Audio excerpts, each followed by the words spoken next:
Okay, fam, welcome back. So today we're going to be going over Bitcoin and the Bitcoin indicators. So with that being said, let's get it. Okay, so we don't really have time to do the monthly income video today. I have really a lot of stuff to do, and it's snowing here too. Imagine that. So got to go out and do some stuff. Not really going to have time to make that video today, so we'll probably do it next week. But the thing I want to point out here before we get started is that the markets do look like they're getting pretty oversold. The 1 hourly time frame. This is a smaller time frame, but generally speaking, when we get oversold on the 1 hourly or the 4 hourly, we're pretty close to a bottom. You guys can see that here. Bitcoin, I don't like the fact that this MACD looks like it's about ready to potentially converge bearish. That's not great, but what I will say is that the 4 hourly time frame has once again hit oversold, and as you guys know, every time this happens, that usually indicates a major local bottom, which we're currently seeing. The pullback in Bitcoin is pretty nasty, but if I'm being completely honest, to take a look back in history, this is not really all that much of a shock because, well, with the exception maybe of last February was actually quite good. So it's looking a little bit different this time. But again, you guys got to understand this is all tied to the Fed funds rate. If the Fed's not cutting rates, the markets might be like, yikes, okay, maybe we don't want to be in risk on assets. Of course, you guys know that the Fed is politically backed by the Democrats. If this is the last ditch effort by the Democrats to try to control and manipulate the market as a result of them being salty for getting fired by the country, because you know the Democrats, they don't really give a damn about people. They just want to control things. I can tell you guys right now with certainty that they are going to live to regret that. Okay, they are. I guarantee it. Okay, so typically speaking, it's a little choppy going into the end of February, like you guys can see last cycle, but eventually we do get that reversal, albeit we're seeing a bit of a pullback right now instead of a pop like we did last cycle, but you can see the timing is quite similar. The halving last cycle, I believe, was in May, and this one was in April, so this cycle is a month behind, so it's possible that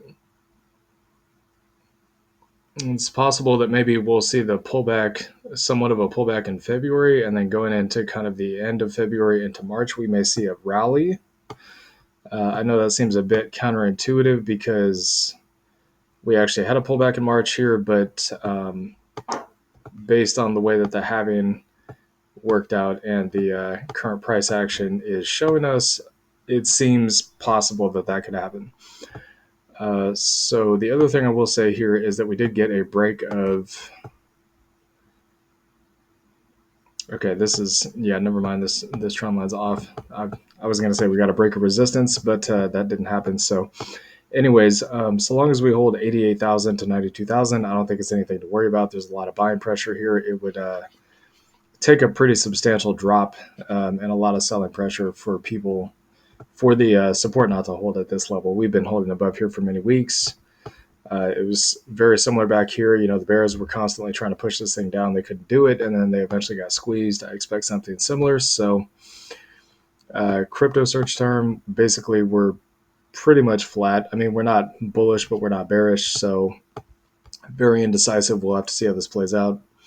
Bitcoin, a little bit more bearish. It's down at the 34, but again, usually when we get a pullback off these highs, that's actually perfectly normal. That's what you want because it usually when something just goes straight up, it comes straight down as well. So a little bit of consolidation is actually not a bad thing. Okay, so fear and greed index, we're at a 60. Again, we were in not quite extreme greed, but much higher than what we currently are now. The only thing I'm going to say about this is that it's possible we may pull back for a little bit from here and then go back up into the greed territory a little bit later. Clearly, nothing in the cycle is playing out like we expect it to, with the exception of the pullback in time last year. That was probably the one thing that did play out like we expected it to. But you know, you got the Bitcoin ETFs that sent the price of Bitcoin to all-time highs before the halving, and then you have the first bullish regulation or certainty level of regulation for crypto that we're going to get. And you have deregulation for businesses and tariffs and all this kind of stuff going on that I think the market's still trying to process. So we'll have to keep a close eye on that and see what happens. So MVRV, once again, this basically tells me we're not at a top. Again, we got to get to the kind of 7 to 10 level. We're nowhere near that. So I would say Bitcoin's not topped out yet. Maybe a bit of a pullback and a little bit more sideways consolidation before eventually ripping. I mean, these things usually take a little bit longer than expected. It's painful, I know. Trust me, I've been doing this for a while, but eventually it does play out. So, of course, I can't guarantee it, but the likelihood that this is going to play out is pretty high, I would say. So, to the upside, that is. So, Newport chart. Basically, we're just in belief and denial. Nobody believes that this thing is going to go higher. That pretty much lines up perfectly with the price action. They're like, well, we've been going sideways since the Fed said they were going to stop cutting rates. And yeah, that's pretty much just that at that point.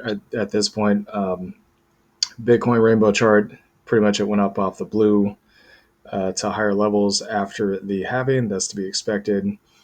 I would say it's probably likely going to hit somewhere between this light green and the yellow by the end of this bull run year that we're in.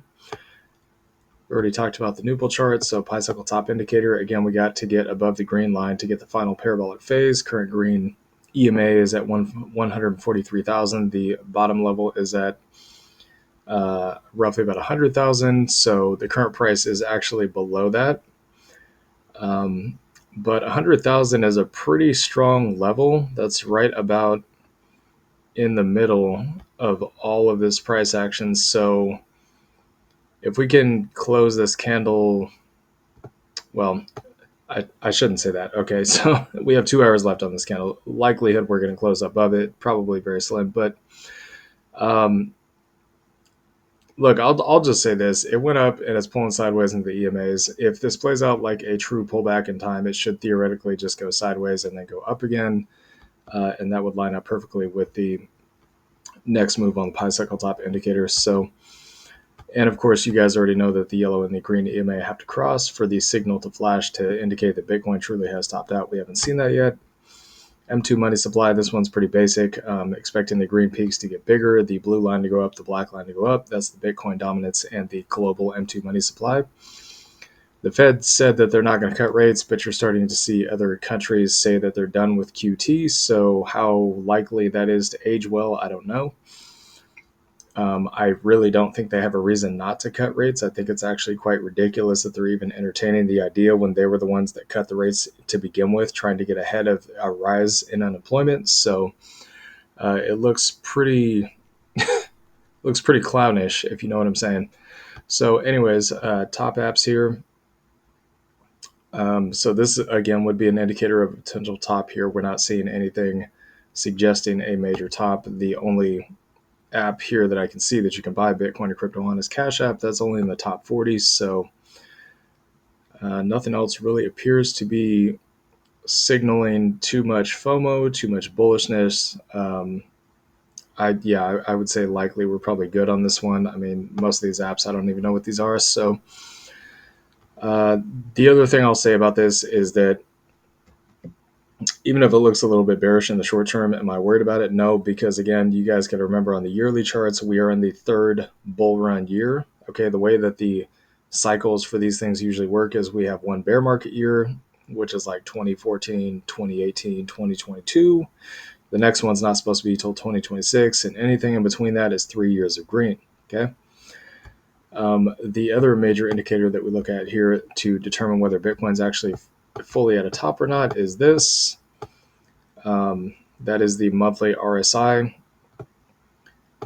So previous times when we got a major top here, this goes all the way back to all the way back to 2013. Once we get around that 95 level, you guys can see here at 95, see that little white crosshair there?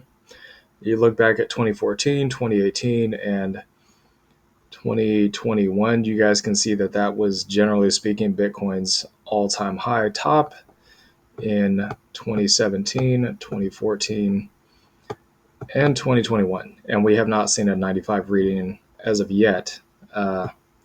So we're just currently sitting at a 78. I mean, it's up there, but it's not like it was the previous cycles. So do keep that in mind. And you also have this bull flag pattern that we did break out of. That it would maybe appear we are currently trying to retest. So again, it's when in doubt, zoom out. So you see this, you go up and you go sideways. That's generally speaking a bull flag. I know this is not drawn perfectly. It's a little off. I think that's probably more like it. And then we're retesting the previous tops here at 96,700. So I'd say as long as we can hold that and we don't get a monthly close below that, we're good. And then obviously the measured move is absolutely insane here. So just kind of get a rough measurement of this move here. You'd be looking at roughly about 150, almost $150,000 Bitcoin, which sounds about right. So yeah, that pretty much wraps it up. I mean, again, I think it comes back to the data and back to the Fed being more certain that CPI and inflation are going to come down, which I mean, look, I can't guarantee an outcome here, but like I said, the likelihood that Trump will be able to put all the macro pieces back into place where inflation can come down on the global stage, so to speak, will give the Fed the room they need to cut the rates and be done with all this crap that we're seeing. With them coming out and saying, well, we don't know if we're going to cut rates this year. We think we're only going to cut rates by 2 rate cuts this year, whatever the case may be, right? It's just a bunch of nonsense. It's all political. I mean, those of you guys that have been in finance for a long time that actually follow this stuff, you know what you're seeing. I mean, it's really not that hard to figure out. So anyways, hope you all enjoyed this content. Please like, comment, and subscribe, and I'll see y'all later. Peace.